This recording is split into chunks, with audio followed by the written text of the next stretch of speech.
Baiklah,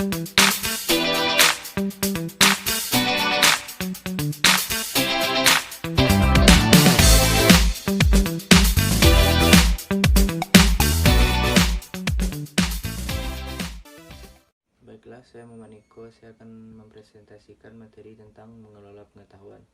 Yang pertama, langkah manajemen dalam pengetahuan.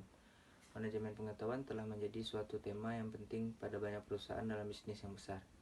Sebagai para manajer menyadari bahwa banyak dari nilai perusahaan mereka yang bergantung pada kemampuan perusahaan untuk menciptakan dan mengelola pengetahuan. Yang A, dimensi pengetahuan yang penting. Dimensi pengetahuan dibagi atas beberapa bagian, yaitu yang pertama, pengetahuan merupakan aset perusahaan. Pengetahuan merupakan aset tidak berwujud. Perusahaan data menjadi informasi dan pengetahuan yang bermanfaat memerlukan sumber daya organisasi. Pengetahuan tidak mengikuti hukum tingkat pengembangan. Yang kedua, pengetahuan memiliki bentuk yang berbeda, terbagi atas 4, yaitu yang pertama, pengetahuan bersifat tersirat atau eksplisit. Nah, yang kedua, pengetahuan kecakapan, kesenian, dan keterampilan. Yang ketiga, pengetahuan meliputi cara mengikuti suatu prosedur. Dan yang keempat, pengetahuan meliputi alasan mengapa, bukan sekedar kapan suatu terjadi kualitas. Nah, yang ketiga, yaitu pengetahuan memiliki suatu lokasi. Yang ini terbagi atas 3, yaitu yang pertama, pengetahuan merupakan suatu kejadian yang bersifat kognitif yang melibatkan model atau pemetaan pikiran individu. Yang kedua, pengetahuan memiliki basis sosial dan individual. Dan yang terakhir, pengetahuan melekat, sulit untuk memindahkannya, yang terletak pada dalam budaya suatu perusahaan dan konseptual, daya bekerja, dan situasi tertentu.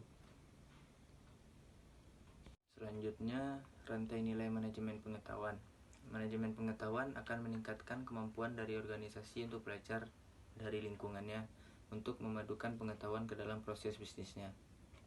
Yaitu ada 4, penguasaan pengetahuan, yang kedua, penyimpanan pengetahuan, ketiga, penyebar luasan pengetahuan, yang keempat, penerapan pengetahuan. Nah, yang C, tipe sistem manajemen pengetahuan.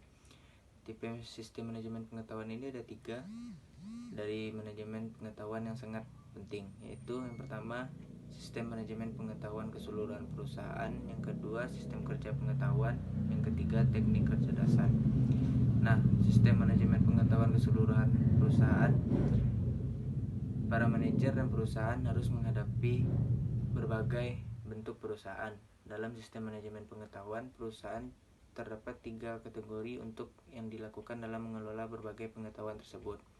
Kadang manajer memerlukan informasi berbentuk dokumen yang tidak benar-benar terstruktur, seperti email, voicemail, rekaman percakapan dari chat room, video, gambar digital, brosur, atau buletin.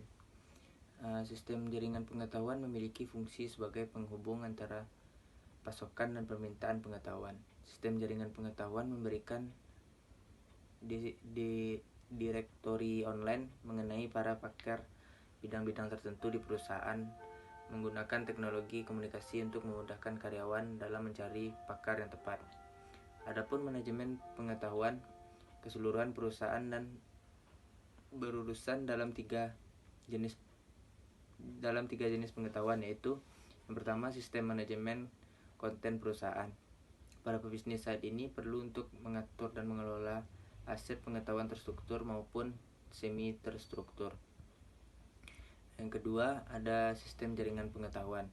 Sistem ini menyediakan suatu direktori online mengenai keberadaan pakar dalam bidang pengetahuan dan menggunakan teknologi komunikasi untuk memudahkan karyawan menemukan pakar yang tepat. Yang terakhir, kolaborasi dan alat bantu sosial serta. Sistem manajemen pembelajaran ini adalah aplikasi perangkat lunak yang menyediakan alat bantu untuk manajemen, pengiriman, pelacakan, dan penilaian berbagai jenis pembelajaran dan pelatihan karyawan. Baiklah, sekian materi yang dapat saya sampaikan. Lebih dan kurang saya mohon maaf. Assalamualaikum warahmatullahi wabarakatuh. Assalamualaikum warahmatullahi wabarakatuh. Perkenalkan, saya Finadila Fahira, NIM 170599116. Saya akan menjelaskan materi sistem informasi manajemen tentang pengetahuan manajemen, bagian kedua tentang sistem kerja pengetahuan. Nah, sistem kerja pengetahuan merupakan sebuah sistem informasi yang membantu para pekerja pengetahuan dalam menciptakan dan integrasi pengetahuan baru yang dimiliki oleh sebuah organisasi. Selanjutnya, terdapat 3 tipe peran kunci pekerja pengetahuan. Yang pertama yaitu menjaga aliran pengetahuan dalam sebuah perusahaan dan seiring dengan perkembangan perusahaan dalam teknologi sains, pemikiran sosial, dan seni. Yang kedua yaitu petugas melayani sebagai konsultan internal mengenai pengetahuan khusus mereka. Yang ketiga yaitu bertindak sebagai agen perubahan, mengevaluasi, merintis, dan mendukung proyek-proyek yang dimiliki oleh perusahaan. Nah, selanjutnya yaitu persyaratan sistem kerja pengetahuan. Nah, persyaratan sistem kerja pengetahuan ini, sistem kerja pengetahuan ini yang spesifik dengan grafis, alat bantu analisis, dan kemampuan komunikasi dan manajemen dokumen yang canggih. Nah, serta sistem ini juga memberikan kemudahan dalam kecepatan mengakses base data eksternal. Sistem kerja pengetahuan membutuhkan link yang kuat pada basis pengetahuan eksternal, selain juga perangkat keras dan piranti lunak khusus. Nah, selanjutnya yaitu kebutuhan sistem kerja pengetahuan. Nah, sistem ini memerlukan kekuatan komputerisasi yang mendasar untuk mengenal grafik-grafik yang rumit dan perhitungan-perhitungan yang kompleks yang dibutuhkan oleh para pekerja pengetahuan seperti peneliti ilmiah, perancang produk, dan analisis keuangan. Karena pekerja pengetahuan sangat fokus pada pengetahuan di dunia eksternal, sistem ini juga memberikan kemudahan dan kecepatan dalam mengakses data eksternal. Terdapat 3 contoh sistem kerja pengetahuan. Yang pertama yaitu desain bantu komputer atau computer aided system. Ini merupakan sebuah program komputer yang dirancang untuk menggambarkan suatu produk atau bagian dari suatu produk. Nah, ini berfungsi memberikan ketepatan kontrol atas rancangan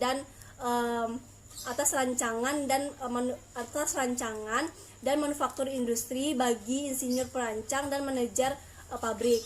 Yang kedua yaitu sistem realistis virtual yang berfungsi sebagai memberikan ketepatan stimulasi fotorealistis dari objek bagi arsitek atau insinyur dan pekerja medis.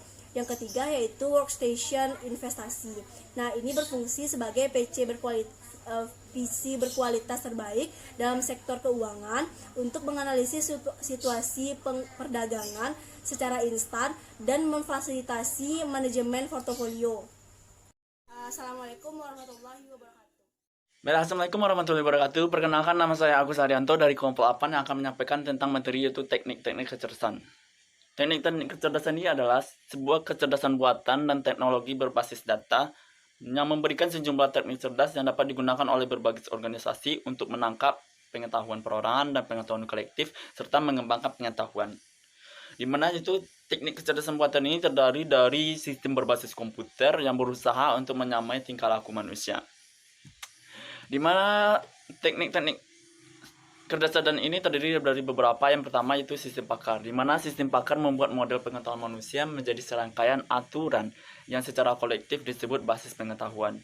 Di mana strategi yang digunakan untuk melakukan pencarian dalam basis pengetahuan disebut mesin inferensi. Dua strategi yang umum digunakan adalah penalaran maju dan penalaran mundur. Berikutnya yang kedua ada kecerdasan organisasional, di mana di sini tugas utama dari sistem ini adalah menangkap pengetahuan yang tersirat dari seorang pakar. Pengetahuan organisasional ditangkap dan disimpan dengan menggunakan penalaran berbasis kasus atau CBR.